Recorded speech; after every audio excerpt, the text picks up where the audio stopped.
Now, on top of the Elon topic, we have a little bit of some interesting things about the Tesla Semi. Now, there were early reports all over the place. Is the Semi good? Is it got enough range? Is it going to actually hit the range that Tesla's stating? I mean, there was just tons of if, ands, and buts in their articles going both ways. Yes, it's hitting the range. Yes, it's not hitting the range. But we do have Pepsi confirming that over 450 miles of range for the Tesla Semi and less than 1.7 kilowatt hours per mile, which is insane that they can hit that. Now, that said, the Tesla Semi can be charged from 5% to 90% in about 20 to 30 minutes. Now, the truck drivers are also reporting it has a great turn radius and is very comfortable to drive. 3 of the 21 trucks are on long-haul routes, and they are pulling full loads. They added a second substation, which is a charge station, basically.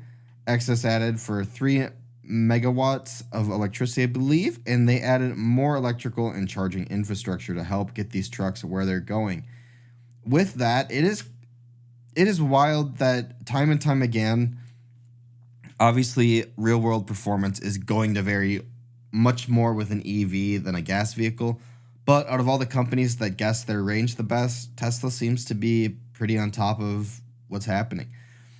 I will tell you from experience of driving big rigs like this, turn radius can be a pain in the ass to deal with, especially with the trailer swing, especially when you're making that giant turn radius and you start turning your truck, and as you can see, the trailer, it just cuts the turn early.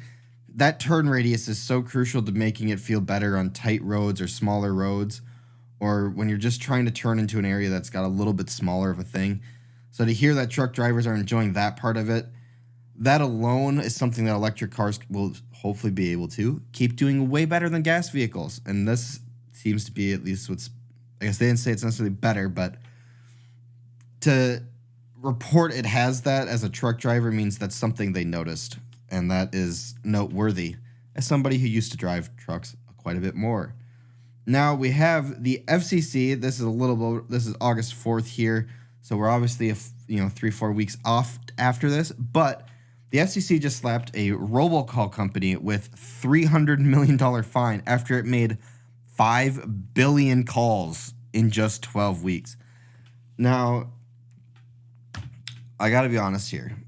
I don't receive nearly as many robocalls as I used to. That said, I don't put my phone number in anywhere on the internet, and I have a burner email that I use anywhere that I need an email, but I don't care anything important goes there.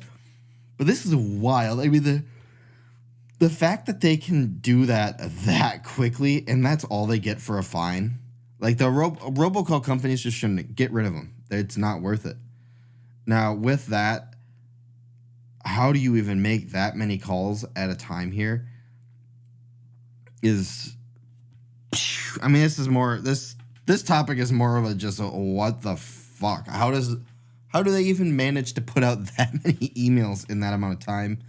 But they're really doing it, and this is proof here, and it's so wild. Now the fine is hit an international network of companies after more than 5 billion robocalls were made to upwards of more than 500 million phone numbers in a 3-month period in 2021. So basically everybody was receiving like 100 calls per 500 million people, which, dude, that's so many phone calls. I mean, can you imagine if in 3 months you had 100 robocalls actually make it to your device itself?